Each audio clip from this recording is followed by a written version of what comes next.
Aïe, ahasu poto kwan ingai eto enonse. Nyemando.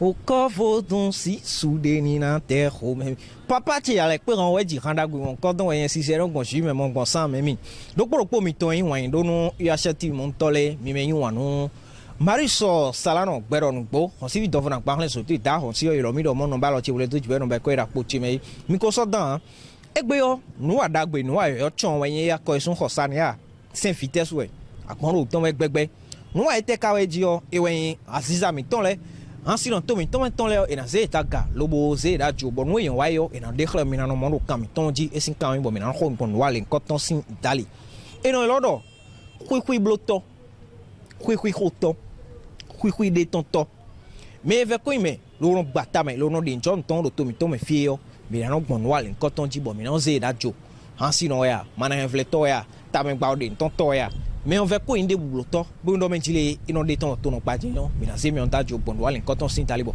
alo kan ji mi na gbon le e we alo kan de do to fine gbon ele bo mi do mo do to fine nu wale koton ri bo mi kana blo mi mana gon sisa dagbe po mi aji o mi mana reflector ti gan ro mi ndo koton ro mi mi gbo bonu se inpodo me na ho eriku bonu po mi na lo ra lo me o mi na se mi mo koton so do gesi no mi ko do mi métier wan do no e acheti mon ton le il est gros mi san de tie me da ho afoto tun joron yan e we mi nu mi bo fi en de die ni ko me da ho ko ra jonjon fi nu mi ma ko mo ya we yan eriko bonu sise mi ko me da ho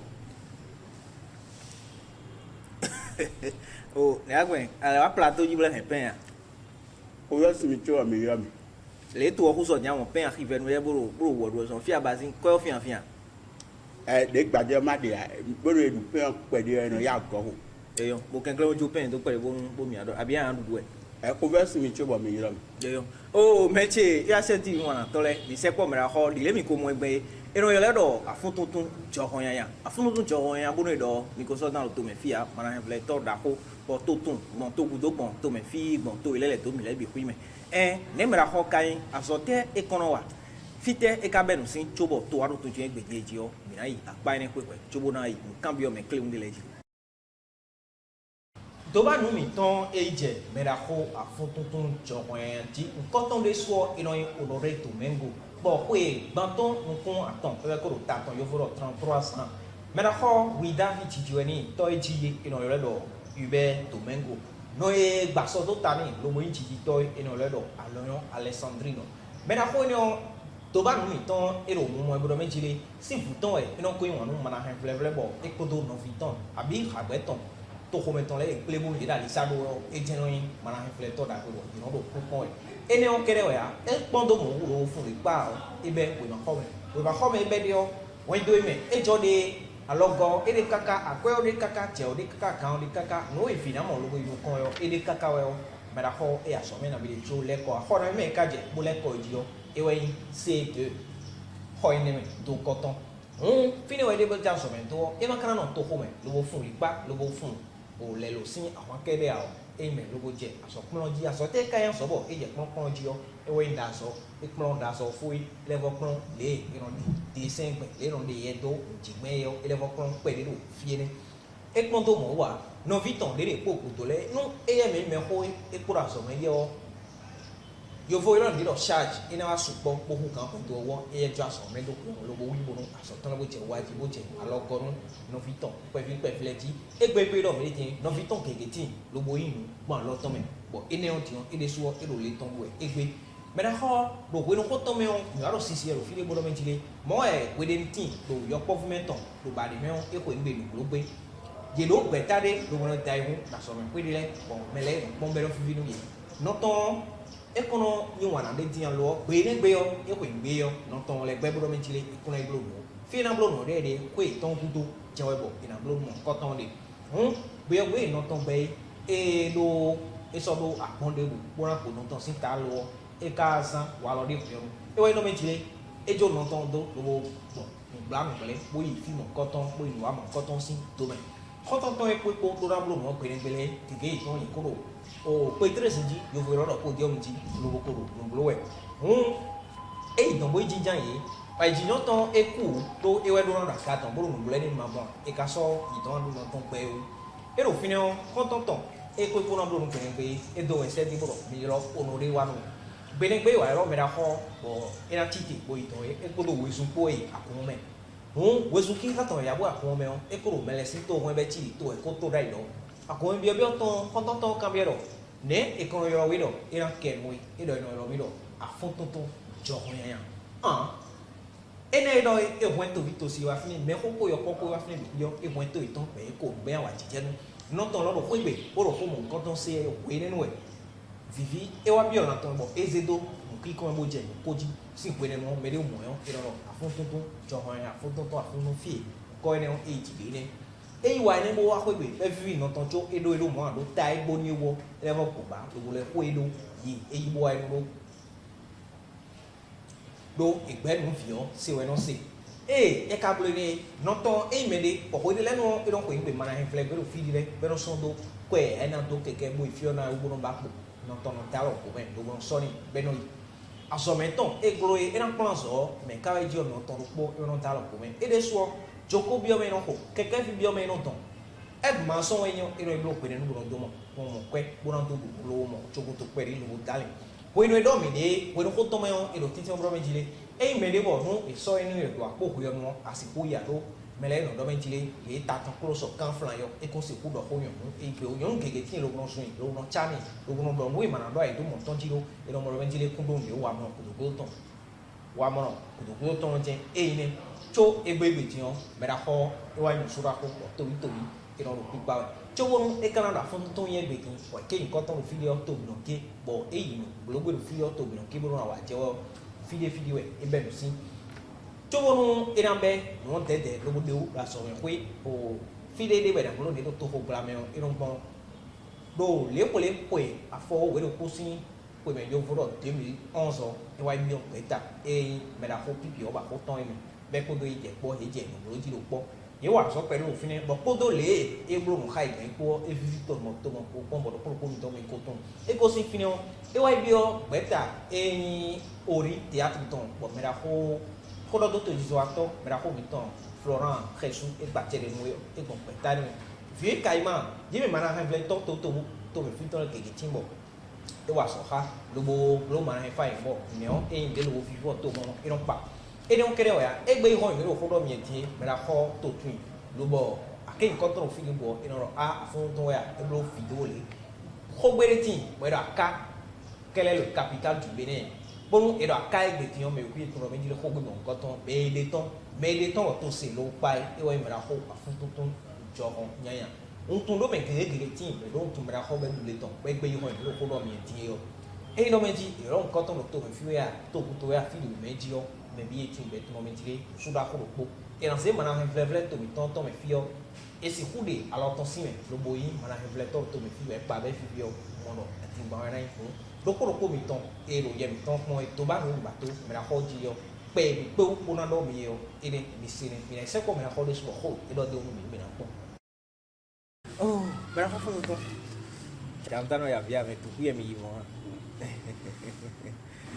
o bebe fi ko ejomo e dan de claro ko mi ton ti le do menjile me mi no mo o me no inu ko bo no inu ko bo mi no mo be no inu suba ko bo e mo e no ke be ro amelio e bi ku no yin mi no ron de ro chance be no me no chance we do bi do yin chance wa ku ve go be me fi ya edu anu we yan wa e wuli bo na o toju o le no ton de me le yo ene mi le su mi mo do we no ko me da ko ton pe le me ti mo me da ko fun ton kono ko mi ton mi do mi ne no e bo mi do gbe mi ton me fi mi bo kaka bu do ro afun tun jo han yan ye gbe ni ne mo e ka chi gbono mi te mi ka mo do mi ba no mi ye o te mi ka mo de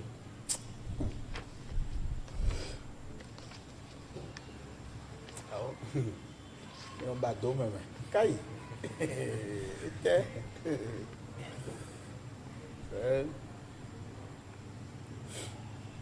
e vivi no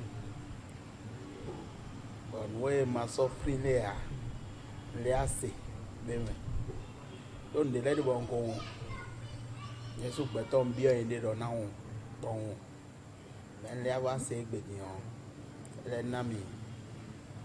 na mi ho di do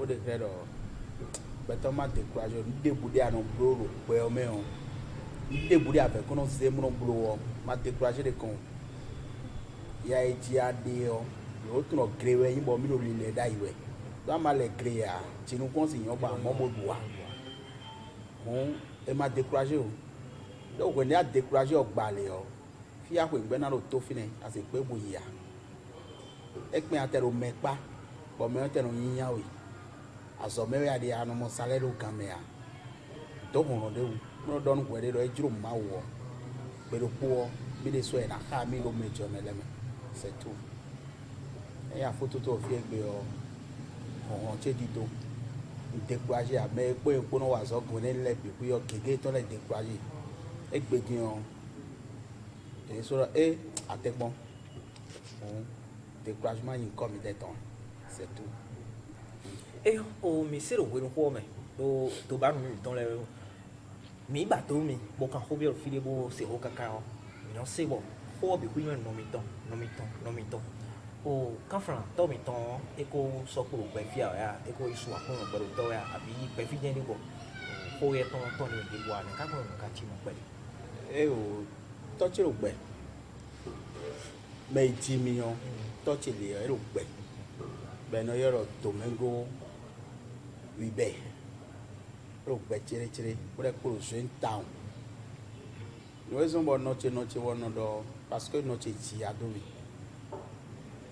adomi town boko kan domi bo nde mai do no ro gbe nu mewe ya c'est que ne indo na lo fi egbe kaka mi demi na ro pe pon mo na ro afoto to lo ya mi mo mo ku de bo noche we na to na we zombo bon li le gudo nja ku de bu na do gbe on noche we nto no do jen kon we so mo no continue ko epo le on to gbe noche parce que vino ayawe ya italo mi tan vino ayawe ya do e kan adogo o ko kando kaka boji e mo to de kon to karupe bẹ́yìn òpónà àmì mẹ́ta bídé wẹ̀ wọ́n wá lóyún lẹ́ fi wẹ̀ ọ́ ẹ̀ńdọ̀ tọ́jú sí kò mẹ́nu sí mi àmì mẹ́ nọmọrẹ́ gbàtsẹ̀ nọ̀tsẹ̀ tán bó gbàtsẹ̀ mẹ́fì lẹ́tọ̀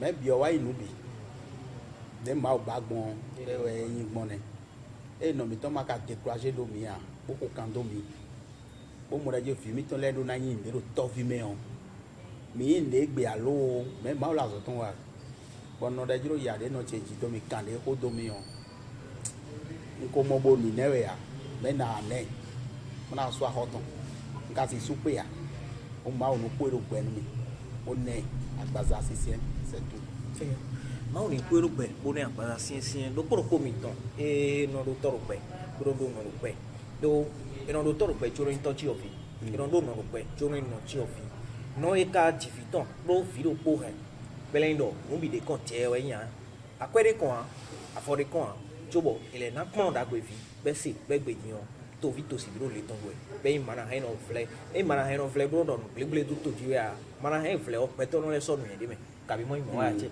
o do pro ko mi to mi pon ti mi an to pro ben file nu ma gble do me de be do to ti ma blo le mi awe so ma gble do me de be do no ti blo le mi awe so akulo be to da me do pro yo e we ton le da igbe po chobuna kan de ugbe fio alida e were po kan chobuna si wa ndo gbe fi e no churo men ton eso tin bo e si u fe ni le e mo yan america tin ti bo e ye o no yo ni fini ni gbe je no mo bo e no yo ke mi o to mi no ke fi mo ra alo ko na we me ne u fe di je si ro ku to wa do le ton we e ro taragbe yo ama se u fe a taragbe no agora be si ora na jo no mi na no o u fe me kere bu fi fo wa le ko ton mi na cha wa pere do asisa mi wa asisa mi ka ye no ku ko mi no don to o mi na kan pere bi mi to asisa sin apa ko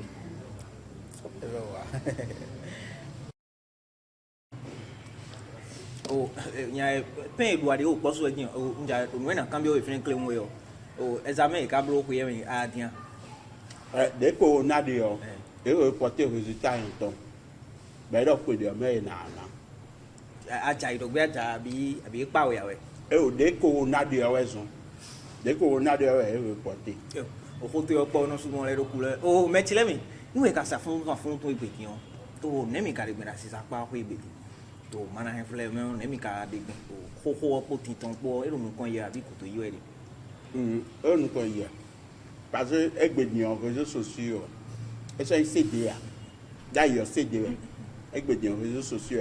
Les réseaux sociaux, mais les adultes non non dit. Adama denu asi no dia. Parce que le go frère keke. Wa ko ngi ando Facebook ton. Wa ko ngi ando YouTube ton. Wa ko ngi ando Twitter ton. Wa ko ngi edo let me fi bo. An gbo no le bi me. So adama denu asi no me. Bon, enele ji khan bo mi di yo. E ka de bo non ton se me di le do mo bi no duro. Fine do da ye sa se de mi ton enele abi sa we o papi mi ton bono mi ton enele abi go papi. E non do kwedi bo. E no mo de me mi ka do enele o mi no mo kwedi me. Et tout bene no côté non. Bene o ye so ra pa fo abi mi de we se bene o da pa fo ra pa en pe. Agadon e no go sin. Endo aga comme e go sin agadon. Bono e tout bene no agadon. Fofo. Ama Côte d'Ivoire fin de tout Côte d'Ivoire. Et France fin de tout France et tout Ghana et tout Nigeria. Mais Bénin on et tout Bénin. Bon dion tout o ente me asizale mi ka so so ke mama tembo mo wa mi de le ma ton Bénin dian bo zi Bénin ro fo yo le to de le wa ko tu ye tout o ente mi dem ka se rotie. Ne mi ka gbe ron kote karo mi me asizale ten no to mi to me fi. Gbero kwa nu mi ya.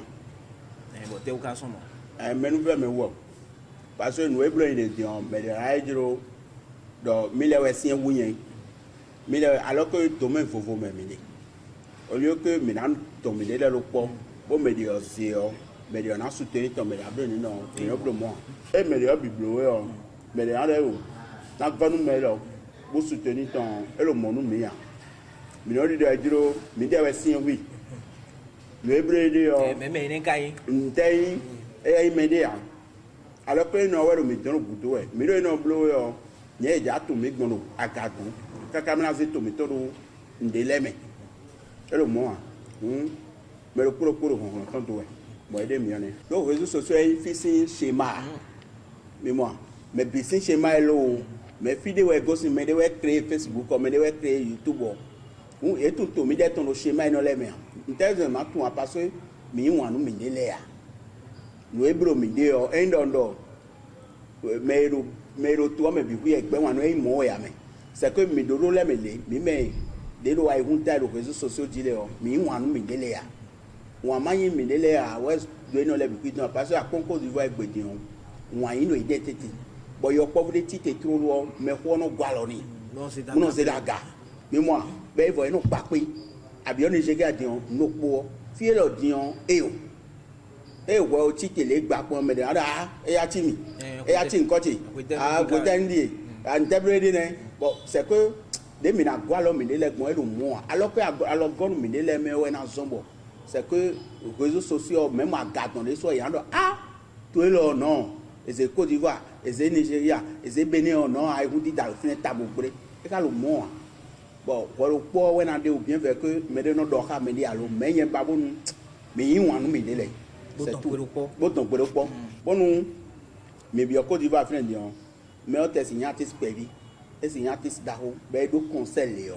C'est que mes pino alors on les a domi to filo à moi c'est your poverty par exemple your poverty do be kan ti on le fin de Davido c'est mo your pauvre non body da your pauvre non filo de ka do mo c'est que mes pino da me gamblo e mi de we sin mi de we nle nye gono do te gbo yen queen star do star we do feed yon équipe na le de feed na wu mil but je privé na lo po nye je ka lo mo nye star mais mi nu kwa lo mi de le mi nu ni wanu mi de le mi ndo pipo mais de do conseil nye we do conseil et mon tolo statut e na mo pa cheji ko na partager et c'est tout de le no le tin lo bo ndo ko wa to no be kon do bo me de no le sun ko en ko ko jo na si wa no ko ton ji mi ndo mi so angbe de jan mi so angbe de jan atani o gbo mi lo pon abi ouais c'est que en do we got to sin besoin di mara no po wa to mi e kan na e de mi lo le me bon when they were you bo wa e de mi on ko e ko ma te do nu ku ton ba na do nu ya we na do nu mi kablo no me wi sin ko do na su de me bon c'est que no le décourager me bon il faut mieux que ngbono kan che me on e na yan wo bon mi gboro mo alors que e lo nu kon yi na mi we ya me de grossman e lo nu kon yi o de bu na mi we ya c'est que When we got to the you feed the money you bon do temps no igbe. Ma do temps no no via c'est au niveau noir. Là, il y a pas de problème. Mais mina ai dem ni le imposer du boy et no level au gamblo mais que ba on tindo. Mais de yin no wato a mais de yin tia. Ma mo ai so si blo. Donc, c'est que on tindo e mamu we got you and si bro no we bro jawe a. Mais il m'a gardé media e. Alors que drapeau do po e gwaro di domino si ti drapeau do po sin kan ko yen sunde. Mais de kai me de c'est c'est tout. Un calo que me lo coloco dans so plenge. Un fofo. Eh yo, me lo coloco ron tanto. Ntete o afuntu tu johoen amika do din enu asan e jawe tin le o lo mi ko dede le ton to fele ko mo pa. E bo asan e jawe ni tete so to mi kare. Yo lo ko jawe. Beno yo re gbeton kada. Egbeton kada. E bo nte mo ja tinjo kare. Ndo mi do we na blori mi de bia lo. We ro kle un do. E kaina to. Yo je jijon. Sunu mo yonu egbedin e na da digbani. Nous le couler tant bien bailé. Mais moi, beaucoup de mi wani mi brûlé ni même valé. Mais vraiment nous le finir en coco. On est en bonne mais sous nous on dit. Bon il y a des mamodo. Nous vions nous ba bla carré. On ça les dire la kandi. Ça donne il faut les veiller YouTube body pom. Bon va pom. Boma. On partager. Et moi bon de et nous commenter. Et on atore we no to Jesu e mi mo se ni mi atun ko je mera ko afutoto e kolero yo chon de fo dada inu mi e be ni je so so pia we de boko ro atoro je lo je ko ti mera no wa je kin kan me e je o no na on do ko mi ton le mi na da cheji mi kan no tero ene on kere pa ya ene o ya shati mi le su mi ko tan funu ton si mi ton funu ton ganji ene kan be fi san le ndo me jire e ten pon yo ne ka ngbe 54 mi be lo les coronavirus ou elles ont essayé. Coronavirus elles ont et reporté résultat temps quoi. Et là pour dire mais il y en a résultat temps. Fascination nous a bien intégré. Fascination ça nous a. Pra. Aba mblo dia dupe we aso lo ki me ko isan de ni. Ase. La bibo journaliste. Lo claim examen ya ko ibo matun 5 na buye ton si me le ya yin pe atiyan kwa jom tun won. Dion, no cambio me claim le fio na cambio we. Edi, até o cadie. Balance. Mano flon, lo na no ke. Ma pon we ko ton me, bo edi we na don we. Ba na mi sin kan. E a, pon me bo so. Ya pon so yo ya. Nte? Nye wa so. Afu, mo na blo mal no me. On te ye.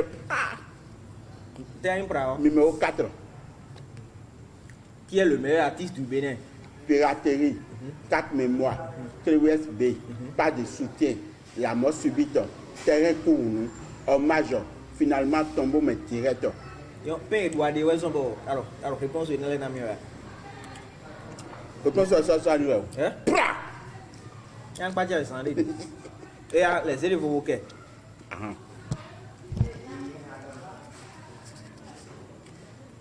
Numéro 3. Numéro 3. Comment s'appelle l'actuel président du Bénin? Quelqu'un qui est tout d'attente. Et il a un dé. Et quelqu'un qui peut mettre bien dans le voto. Avion qui est gratuit. À la fois, il y a un mot de l'aéroport. Eh bon, et moi, ma foi, tant pis, moi. Et sont toi. J'avais fait. Fille, n'a fait des derniers, j'avais fait. Les élèves, vous voulez faire un bouquet maintenant. Non, mais c'est dans ces voies. Pas me passer ça nous. Pra! Numéro 1. Numéro 1. Où se trouve la capitale économique du Bénin? À Cap Dosé. Trop de souffrance. Mais souilles, mais sibiba, à zodon nous mais, okpodu nous mais la rangée non le triste, mais qu'à l'okpoton le joie mais. C'est normal et la encore souhait. Tiens, il y a eu tout le avec Tidien, il est soutien de Robert. Bien sûr, toi. Match à dire que nous ayons. Papa, tu as dit oui, Dan, oui. But tout le dit, mais il et passer nous ayons. Ouais. Mais on est regardant. Match à dire que nous ayons. Match à demain. Papa, tu as dit oui, Dan, oui. Mais il doit finir où ça chez oui, même. On va consommer au milieu. C'est le volet flambeau qui est mis. Numéro 2. Numéro 2. Que signifie le feu tricolore au Bénin? Et a l'homme tant qu'on dit, mais moi, je me vote, ben, je me sois tomé, ben, je ne vois ça, et je ne vois ça. Mon basso, comme beaucoup publié, ben, les sont jalinaji, et n'a les cabines à leur couille, et non jodo, et je vais anti, et ma joué à Tiffé en fin. Tiens, mais s'il faut un plan, l'air, mais s'il faut un plan, même. Elle fait les débouts sur la soirée. Avec mon cotonou bien compris, elle fait les débouts sur la soirée. Bobo repris qu'un on a l'ina et peme. Bobo solo non bla. Bobo solo kabla nous tikon ye non jodo. Nous le bon mais na dion mais nous dit mais ma kan dit mais nous tifine. Vous me na donne mais de cotonou, mais de wida, mais de fogbonu. D'ailleurs te ko bobo fait les piquido. Et gros bien me na donne ministre dessous. D'ailleurs nous dit ça go fait les mais, il nous fait les don fait les nous béaso. Bon était ma kan c'est amina donne to grand dessous. Son excellence Patrice Atana Guillaume Talon. Donc, fait les débouts d'argent et nous, quelqu'un qui fait les données. Vous savez, on va support. Donc, essence of vari. Vous savez, vous savez, mais essence of non, et non, faut. Non, faut bien. Tiens, au loin quand bien sans dédié, qu'est-ce que le loin quand tout grand bien, mais encore alors sans dédié. Il y a son toit. Il y a son toit. Enfin, oui. C'est vous voulez faire un bouquet, mais à quoi? Pour un cachot pain, on doit payer. Vous pouvez dire de la sauce à lui. Hein? Tu y es pom pam pam. Numéro 6. Le président actuel du Bénin fait combien de mandats? Mon pays est en chantier. Pas avec mon fond les bimés. Goudron yoyo chon. Poteau électrique mon commune les bimés. Aki yoyo chon nous mamalé. J'aime mon pays. Pas de corrompus. Dans quelques mois, mon pays deviendra petit Paris. Mon pays est un pays respectable. Après, le président mon pays est en chantier. Pas avec mon fond les bimés. Goudron yoyo chon. Poteau électrique mon commune les bimés. Aki yoyo chon nous mamalé. J'aime mon pays. Pas de corrompus. Bientôt, mon pays deviendra petit Paris. Mon pays est un pays respectable. Ils sont toi. Ils sont toi. Les zèbres font beaucoup. Na ya kan boso ba kun keji. Ah, evivi. Evita.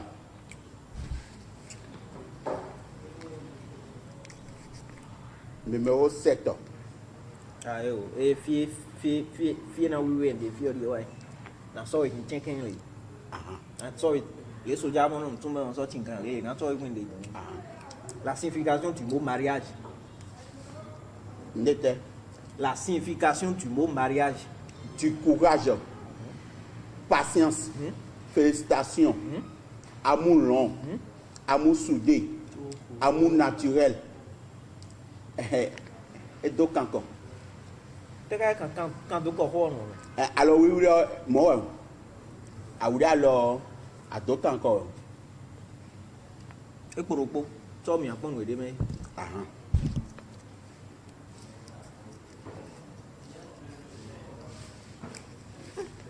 Numéro 5. Numéro 5. Attends, comment s'appelle l'actuel boucantier du Bénin? Tolek ba koko ko yoyo ko tolek ba koko no luki e ka luki o ko no hanya vide tolek ba yoyo ko no tespé e no tespé yo vo no valider bo venza no wurizo bo we verse no kokoro na bo di village no we ste wan e no 200 do ouvert no je ko lu mo ba mendi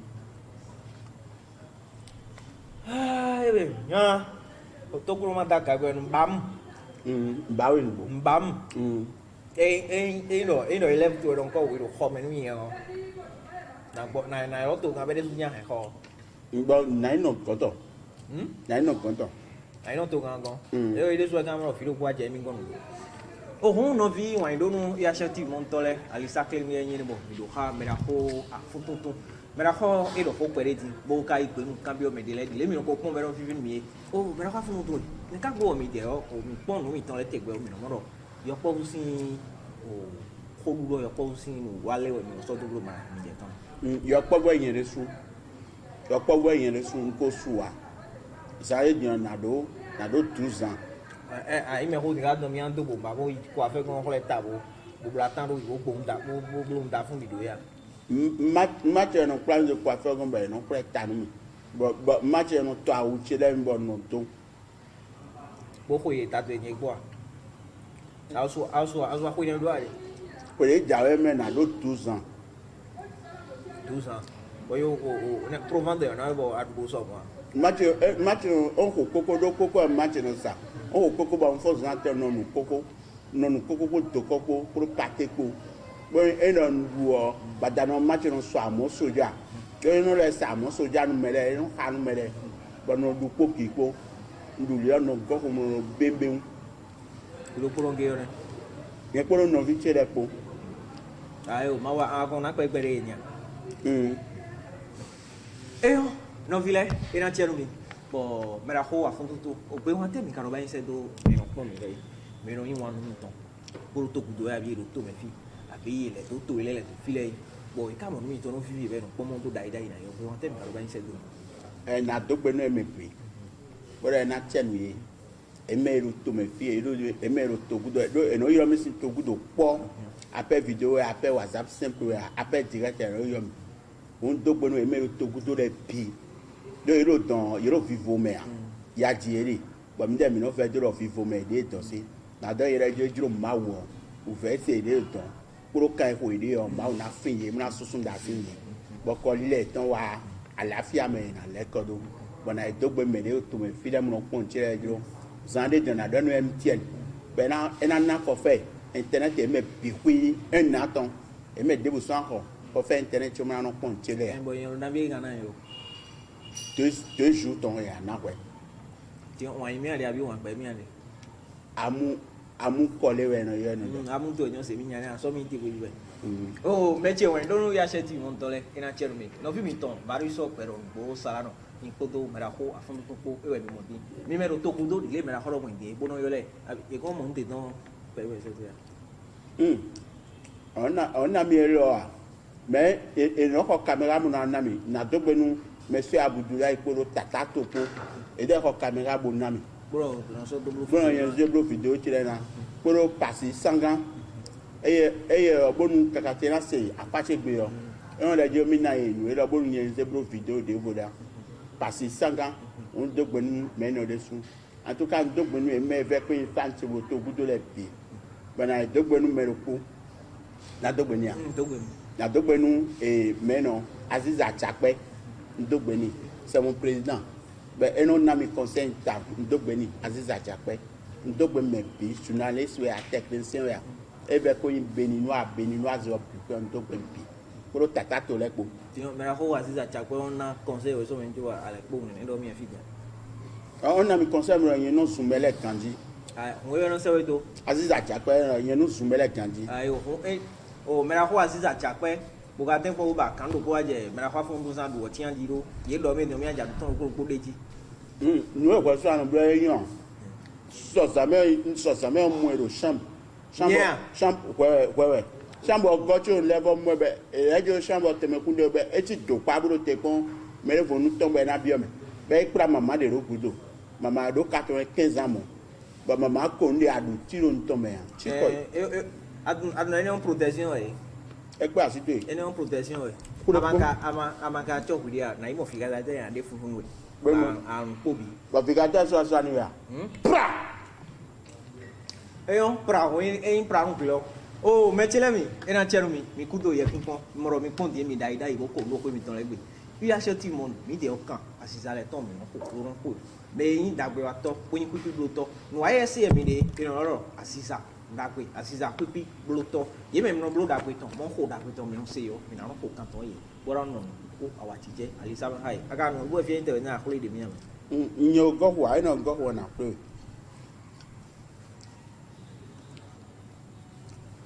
do ko ro mi en pe mo o me ko wa ko la no e chanta bi mane egbe ton mi sora di karo ko me hu mo fi je mi na soro ko na do ngoro me jile mi me yan sisa mi me yin de tonto mi me yin hasino mi me yin o mana reflector mi me de wato mo no lo mi bloki eje jinu mi bo mi lo mo no wa mi ton e ase ate mi ton rote Bon, mais là, on met en franc, cambio le pomme, le bouquet, le boudon. Et il cambio le bon ainsi qu'on canablo, bon, il a de l'eau, le canal les tracts, on met le pomme en ton, au tour en ton, bon, le cours comiton, et il achète mon dollar, mais à mon médile, nous, quand il canatine, le cours comiton, il met le cours et dans le middle, Mariso, pero, beau salano. A calando, tajo, si ven, non ballo, ci vuole bito, ci go, non me quei la cuccia, a fondo che le guardate, ma vedi, io in quel po' mi ho taccoa.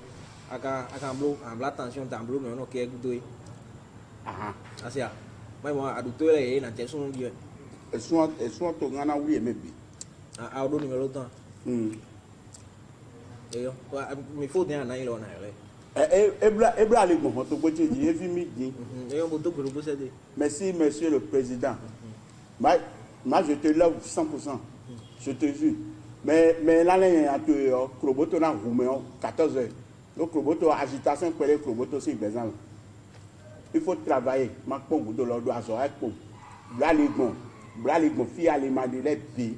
Bo passer poteau électrique gbon fi bi. Bon aso me ko nu gbon fi bi do fi change be aso me san leji. Et gba aso me ko gbon fi bi. Yo a 12 ans do e bo wole do figo. C'est-à-dire c'est vieux. On t'a te vieux figo e. Ye figo vidéo on joue ka bi. C'est ça on appelle amour. Amour ne abi wan. Les deux. Tiens, oui, on y a mon confiant au dos pour nous toquer et tomber dans les coups à son ton couteau, nous est bloqué pour tomber des bois couteau, si, couteau, nous mais la fond travail, mais ils sont pour nous me péder. Mais la autre gars, il nous fait mal à un bloqué là et sous. On doit être on l'a dit demain. Bah, bloqué là, attends qu'à ton yoti, ma blonde mon père au début.